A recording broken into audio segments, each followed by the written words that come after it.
அக்கா இரு நான் வரேன். எனக்கு எப்படி ஓடி வரீங்க? நீ அங்க போகாத. ட்ரெயின்ல ஒரு பொம்பளை குழந்தைய தொலைச்சிட்டு ஒரே அமக்கலம் பண்ணிட்டு இருக்கா. மல்லி கையில இருக்க குழந்தை அவளோட தான் தோணுது. அவளோட புருஷன் போலீஸ்காரனா. நாளைக்கு அவ புருஷனை கூட்டிட்டு இங்க வரேன்னு சொல்லியிருக்கா. குழந்தை உங்க கையில இருக்குன்னு அவளுக்கு தெரிஞ்சு போச்சுன்னா? தெரியட்டுமே. ட்ரெயின்லயோ இல்ல ட்ராக்லயோ நாய்க்கு கடிச்சு கொதறி போட்டிருந்தா அப்ப என்ன பண்ணிருப்பாங்களா அவங்க? இவ்வளவு நாள் எங்க போயிருந்தாங்க? குழந்தை தேடி இப்ப வந்துட்டாங்க. நான் அந்த குழந்தை குடுக்கற பேச்சுக்கு இடம் இல்ல. இப்படி எல்லாம் பேசுறது தப்புமா? நீங்க குழந்தைய கடத்திட்டு வந்தீங்கன்னு உங்க மேல கேஸ் போட முடியும். அப்புறம் நீயும் மல்லியும் ஜெயிலுக்கு போக வேண்டியது இருக்கும். அதனால பிடிவாதம் பிடிக்காம இந்த அம்மா சொல்றத கேளுங்க. அவனுக்கு புரியுற மாதிரி நீதான் எடுத்து சொல்லணும். கொடுக்க முடியாது. யாரு வந்து கேட்டாலும் சரி, குழந்தைய யார்கிட்டயும் தர முடியாது. இப்ப மட்டும் திடீர்னு வந்துட்டா. ஒழுங்கா புருஷன் கூட அனுசரிச்சு குடும்பம் நடத்திருக்கணும். இல்லனா கூலி வேலை செஞ்சாவது குழந்தைய காப்பாத்திருக்கணும். இப்படி எதையும் செய்யாம அம்மாவோட குழந்தைய விட்டுட்டு திருப்பி கேட்டா கொடுத்துருவாங்களா? பெத்துட்டா மட்டும் ஒருத்தி அம்மா ஆயிட முடியாது. திடீர்னு இப்ப வந்து குழந்தைய கேட்கிறா. அவ கொல்லுவாளோ இல்ல வித்துருவாளோ என்னன்னு யாருக்கு தெரியும்? இவனை நான் கொடுக்கறதா இல்ல.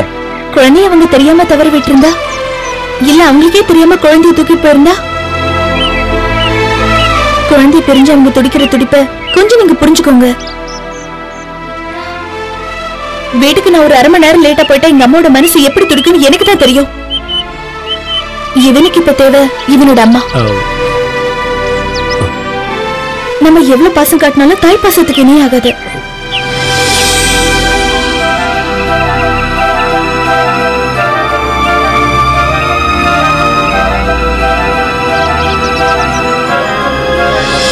நாளைக்கு அவங்க ஸ்டேஷனுக்கு வரதா இருந்தா, இந்த குழந்தை அவங்களுக்கு தான் இருந்தா, இவனை நம்ம பிரிஞ்சுதான் ஆகணும்.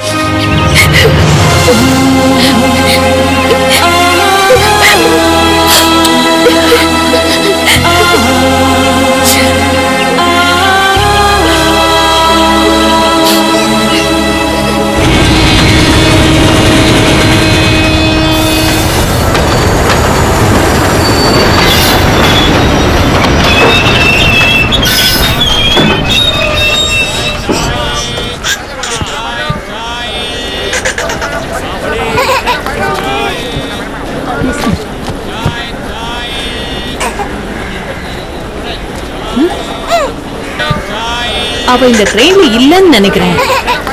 இதுக்கப்புறம் அவ வரமாட்டா.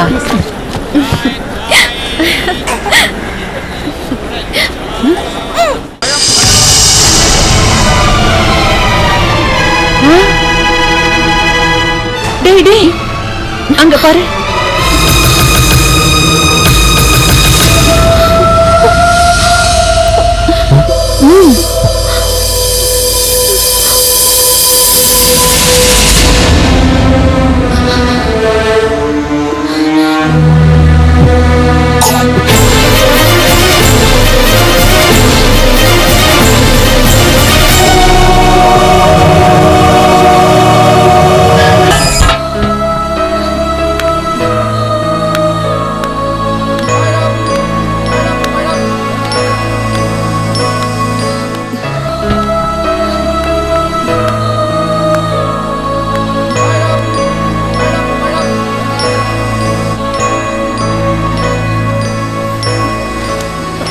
செல்லம்,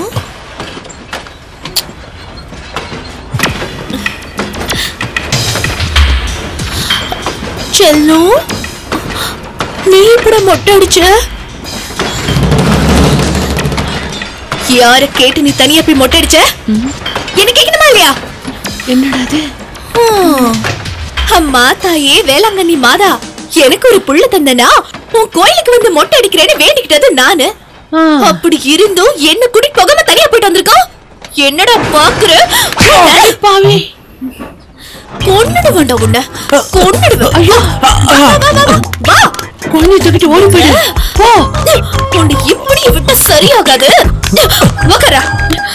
ஐயோ ஐயோ வலிக்குதா? Sorry sorry. அம்மா உனக்காக தாலாட்டு பாடி தூங்க வைக்கிற. இங்க பாரு.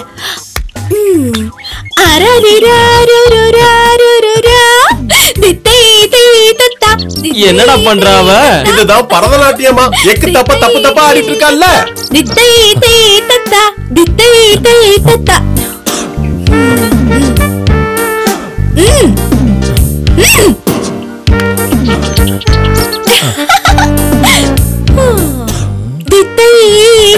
மண்ணு மிதிக்கிற மாதிரியே இருக்கு. ஓடுடா டேய். ஏடி, ஓடுடா.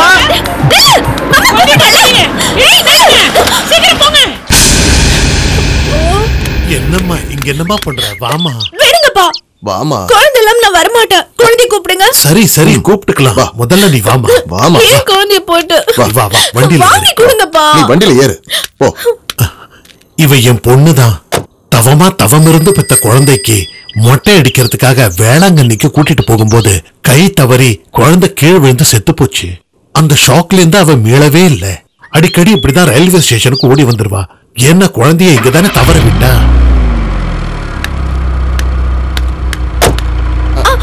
ட்ரெயின்ல ஏறும்போது பாத்து ஏறணும். இல்ல கீழே விழுந்து செத்து போயிடுவேன். பைத்தியம் போல இருக்குடா. எனக்கு தெரியாது. வந்தமா ட்ரெயின் ஏறினமா பூவை வித்தமா போனமான்னு இருக்கணும். தேவையில்லாத கதையெல்லாம் பேசிட்டீங்க நிக்காது.